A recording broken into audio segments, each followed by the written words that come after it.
In 2013, New Albany marks the bicentennial of the founding of the city by brothers Joel, Abner, and Nathaniel Scribner.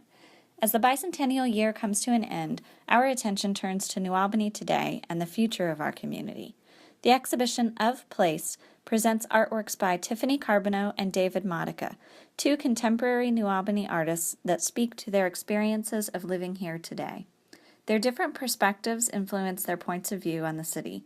One is a longtime resident, the other recently moved here. They both work in relatively new art media, one with photography, the other with video. David Modica's photographs explore the stories, characters, and places that a resident gets to know intimately when he interacts with the community. He gives us a glimpse of multiple perspectives and experiences that individuals have of our community on a daily basis. The exhibit is a show about New Albany. It's a subset of a larger body of work I've got, but this particular show was to really identify from one person's point of view the people, the places, the events, the textures, the cultures that I believe make up New Albany and make New Albany unique. The work in this show, the photographs I've taken, really started about 4 years ago when I saw what was happening in New Albany, especially in the downtown area where we're getting a lot of new businesses, shops, galleries, especially the restaurants. I got excited about it because I could see this time, as opposed to other times in the past where it really had momentum and things were really going to happen in New Albany. It is sort of a snapshot in time, if you're looking at hundreds of years, what New Albany looks like today. And I think, the more I got into it and more I explained to other people what I was doing, the more everyone got excited about this. So I've taken it from the perspective, and you can see on the wall over here, there are a lot of individual people who I think make up a lot of the character and personality of New Albany. Some are very well known, others a little bit more obscure, but I think they're the everyday people. And not all inclusive. I could shoot for years about people of New Albany, but I think these people make up a good deal of it. And of course, businesses and places that we can all recognize if you grew up here or spent time here, that bring back really good memories. And so really the whole idea is just to capture New Albany and leave a piece of history, and I think that's partly my responsibility, is to make something that records history. As this body of work exists right now, there are probably 1,200 images, and I'm continually shooting even after the show went up because I don't know what the next showing of this work will be, but as of the time we printed for the show, or that I printed for the show, there were about 1,200 negatives, and which brings up the fact that this whole thing was done in black and white film, and I think it's not only for historical purposes, but it really, shooting film slows me down, it makes me think more, it's a little bit more organic, I think, as well, and I know film's going to last for 100 or 200 years, we know that, so that's part of it as well.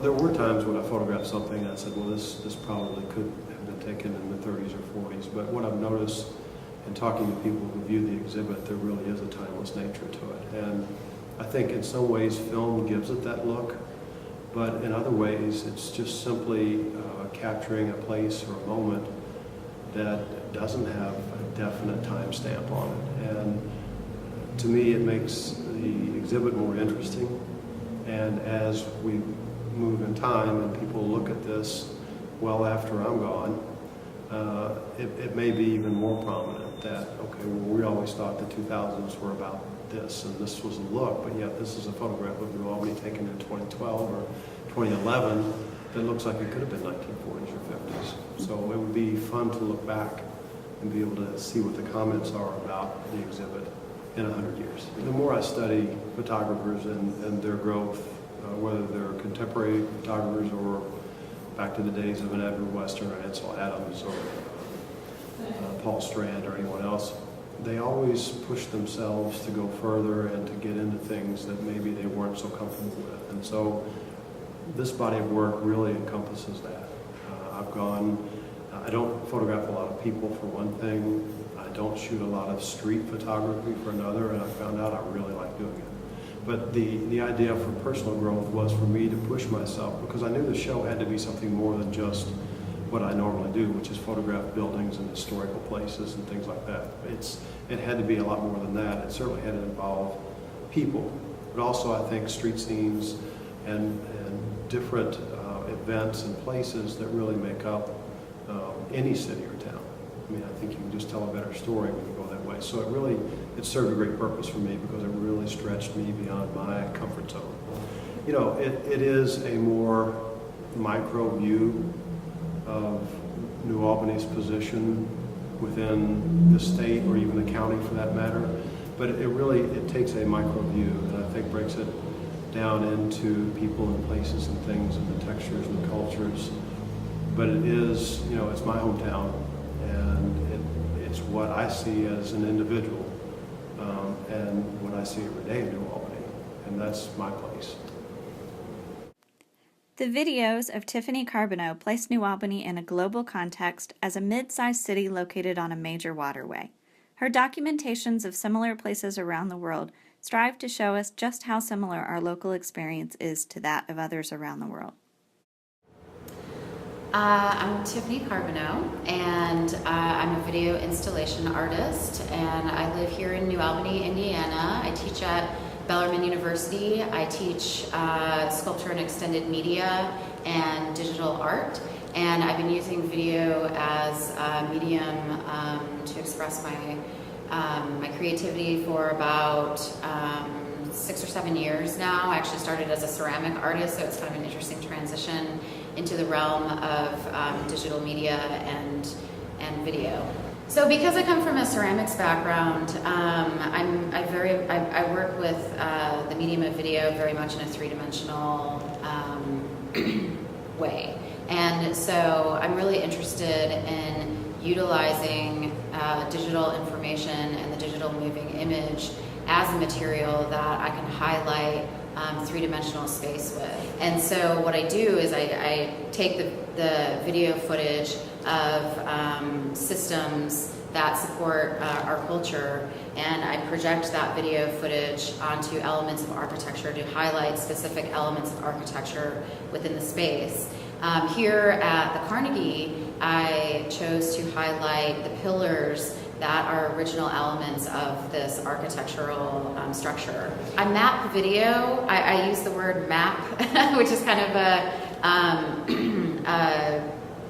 contemporary term for making video projection fit in certain places. And so I actually use a video software on my computer and my laptop where I'm able to actually manipulate the video to fit exactly on certain elements of architecture. So no matter if the architecture or the element I'm trying to highlight is rectangle or square or circular or organically shaped, I'm able to actually manipulate the video so it only projects on that element. And I do that in the software just by making the video black anywhere I don't want the video to be. So I moved to New Albany about 3.5 or 4 years ago, and I live less than a mile from the river. And when I moved here, I became really enamored with the river as part of my landscape, not only the natural landscape, but the industrial landscape. And it's such a dominant part of our environment here. In beginning my research here in New Albany with the Ohio River in New Albany and Louisville, and how the Ohio River influences our daily lives and also has influenced the history of this place, I became really interested in how the river connects my community and the communities that exist in Louisville and in New Albany with other communities on a local, a regional, and a global scale. So I've been really lucky to do some traveling where I've been able to go to other places around the globe that also exist on rivers, and I've been able to document the movement of commodity on those rivers and document those waters as kind of this practice of connecting my own community with these other communities on a global scale. I extended my research into a global context a couple of years ago, where I traveled to China and Thailand, and I was also able to go to some places in Europe and South Africa, and also the Panama Canal. And so after I was able to do that global research, I was really interested in kind of bringing it more home to my community here, but also in a more national context rather than an international context. So last summer, in the summer of 2013, I was able to actually take a road trip down the Ohio River to where it meets the Mississippi, and then all the way down the Mississippi to the Delta, where one of the U.S.'s largest shipping ports is the port of New Orleans. And all along that trip, I documented the river from different communities along the way. So in this exhibition, we start on one side with the river, the videos start on one side with the river in New Albany, and then we go down the Ohio River in different cities on the Ohio River, and then we hit the Mississippi at Cairo, Illinois, which is where the confluence of the Mississippi and the Ohio are. And then from there, I shoot, there are several videos from communities in Arkansas and Louisiana and Tennessee, and we move into New Orleans, and then from New Orleans we go to the canal, the Panama Canal, and from there it moves up to Poland, Thailand, and then China.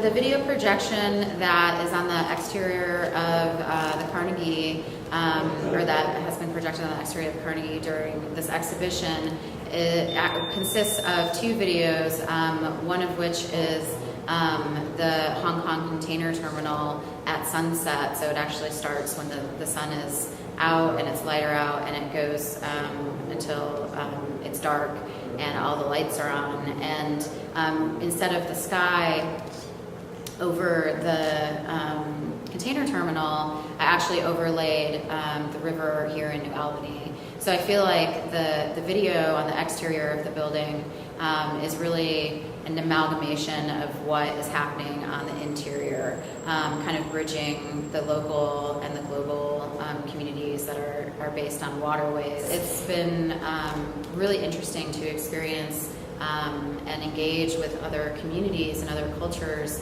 that live on major waterways. And really what's happened, I feel like, for me, is that I've noticed how similar our communities really are, whether, they're communities, from, different communities along the rivers in the United States, or communities along rivers in Europe or in Asia. There's so many similarities to how the systems work along the river, and so it's been such a great experience to engage with those communities. But really, it's been such a great experience to kind of that's enabled me to kind of make the world a smaller place for myself.